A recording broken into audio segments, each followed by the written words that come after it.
welcome in a Rare crew. My name's Farid here in Las Vegas for day number 1 of the Rare Evo event here. I'm currently at the Apex Fusion booth to find out everything that they're currently doing. To my left, I've got none other than their co-founder, Jerry. Welcome in. Hi, I'm Jerry. I'm CEO of Farid, co-founder of Apex Fusion. I was Chief Commercial Officer at Input Output during the glorious period of Cardano, 2019 to 2023. And I'm really glad to be launching my own project that marries the DNA of Cardano and Ethereum, essentially, and beyond.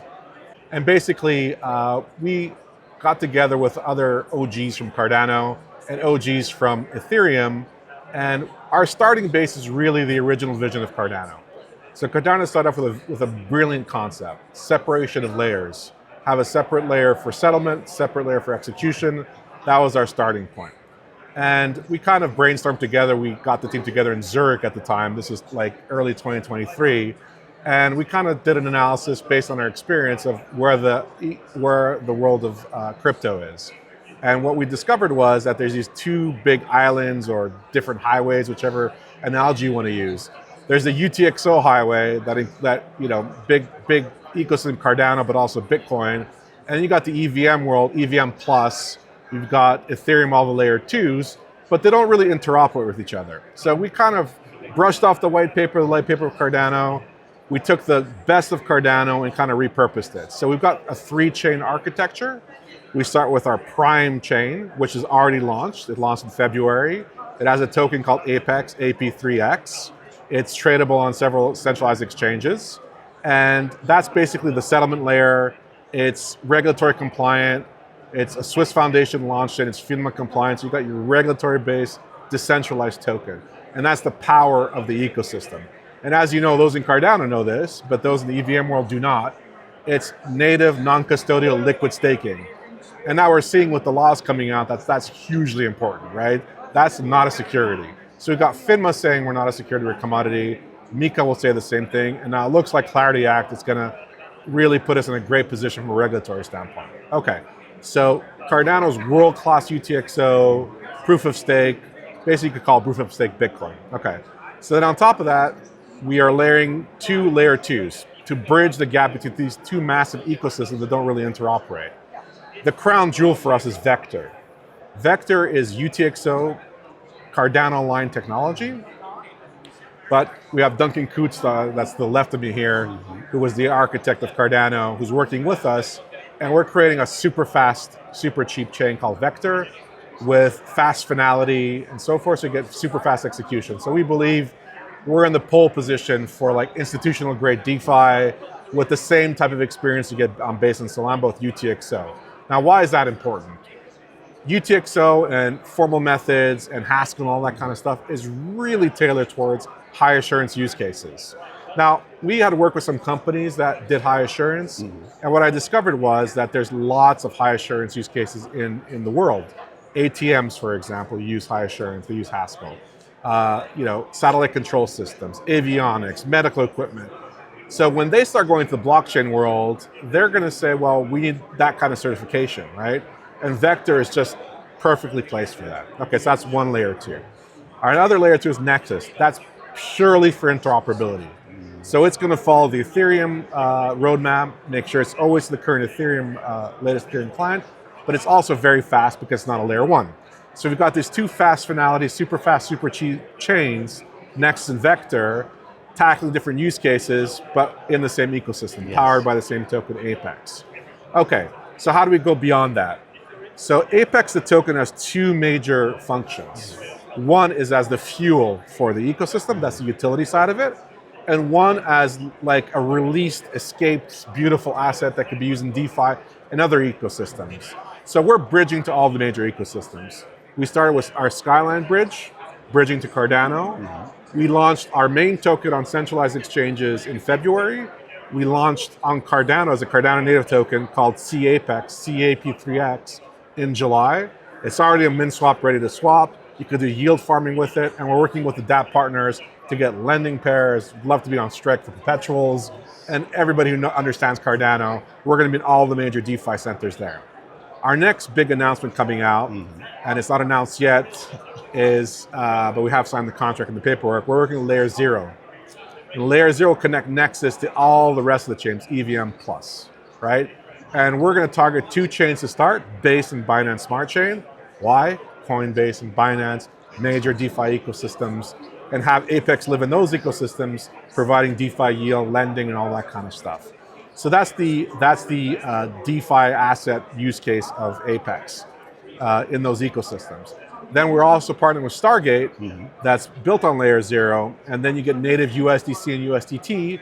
We bring that back into our ecosystem, because if you want the honey in the honeycomb, it's stablecoins. So we're bringing USDC and USDT into the Apex Fusion ecosystem that can kind of work through there, and then could work outside, inside, whatever your pleasure is. You want a Cardano-only experience, you got a Cardano-only experience. You want a Base-only experience, you've got that. BSC, whatever your poison is there. But then our chain's gonna have the stable coins to power the dApps that come to our ecosystem for those specific use cases that we think that we're tailored for. That being said, we're a general purpose blockchain, so we'll let the market also decide what is best suited for us and get the feedback. And as you know, product market fit, you could think you have an idea of what it's gonna be, but the market always tells you something different. Great example of this is when I was working over at Cardano, an emergent use case that was never thought of was NFTs. Cardano is a great blockchain for NFTs. Why? Because of the bundling feature of UTXOs, right? That you could never have discovered that, thought of that. Of course, we also have that same feature, so that it could be useful for that. But we're very open to what I call discovery-based planning, right? Let's see what the market likes, what they're going to use our system for. It's got a lot of tools in the toolkit, and let's see how it goes. And we're going to have our whole roadmap launched before the end of the year. That was a really, really good deep dive into sort of the tri-chain architecture. Thank you. Now, I think inherently then people want to know when, right? So do you mind breaking down where in the development process each piece of the puzzle is? Sure. So Prime has already been launched. We launched in February. We already have about 300 validators. If you're a stake pool operator, reach out to our foundation. Go to www.apexfusion.org. You can become a stake pool operator, secure the network. We have about 300 validators already, so we're very happy with Prime. So Prime is live, working, fantastic. We're going to announce on Saturday that Vector is on testnet already. So we're ready. If you're a dApp on Cardano, please come over. Let's look what fast finality looks like. We have a demo at our booth. We can see what it looks like. Come over. Vector's on testnet, and Vector is going to be released Q3, Q4 at the end of the year. Nexus, we kind of stealth launched it. It's already on mainnet.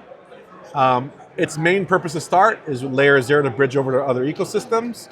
It's already on mainnet, so that's also going to become an emerging chain over the coming years. So by the end of this year, we'll have delivered the main part of our ecosystem. One thing I didn't mention is we also have a reputation system. So let me go back a little bit to the way I told you how we structure technologically. Let me tell you a little bit how we're structured legally, entities, geographically, and the reputation system. So, of course, we're sitting on the shoulders of giants, right? So Cardano, Ethereum, Bitcoin, they're the OGs, right? We took some OGs from there and we built our own chain, but we got benefit of experience. So we have a Swiss foundation. They're the ones who launched the tokens. Our tokenomics are heavily geared towards ecosystem. So almost 50% of our tokens will be redistributed to the ecosystem.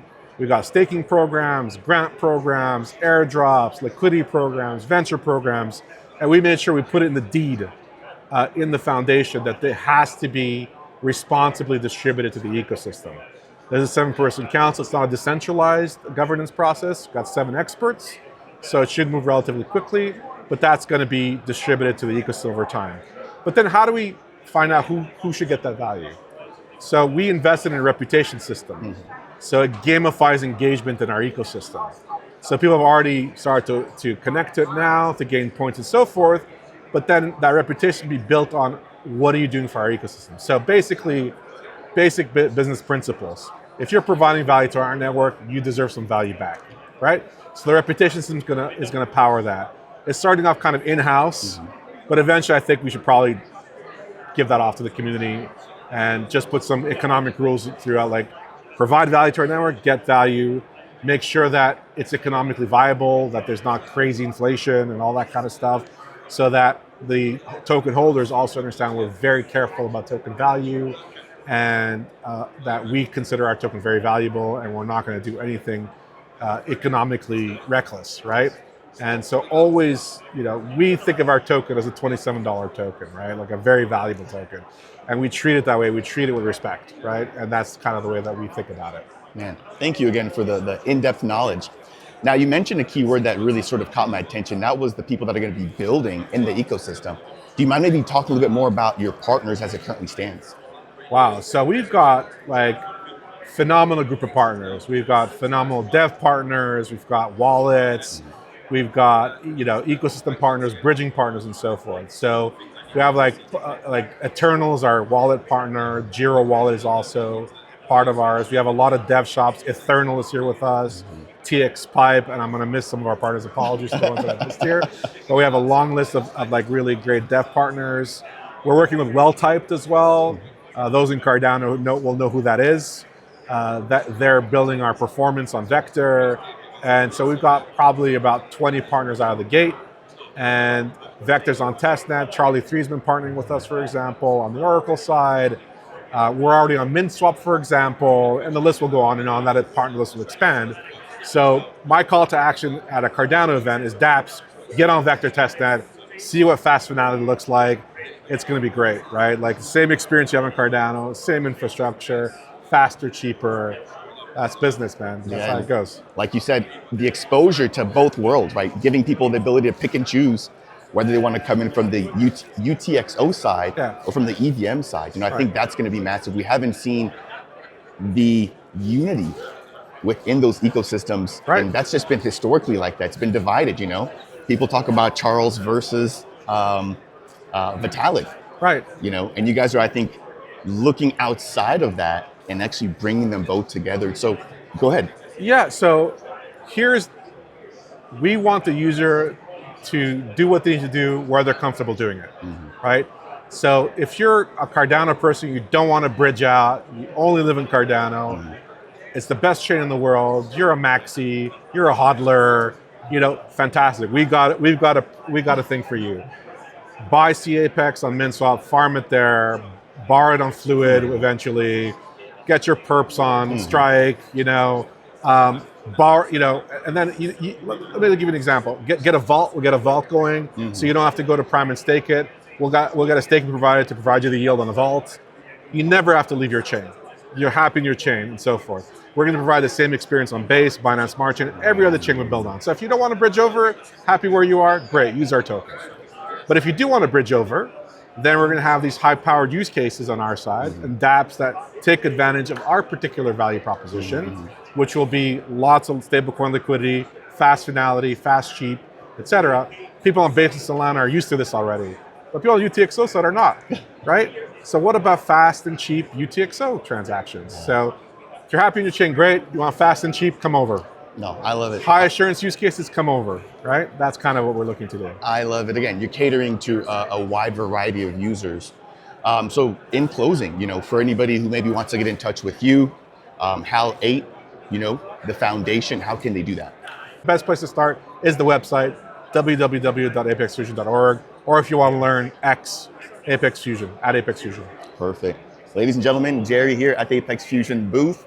Thank you all for your time. Hopefully you guys have been able to learn something. I definitely have, and look forward to catching up and doing this again. Thank you so much. Thank you.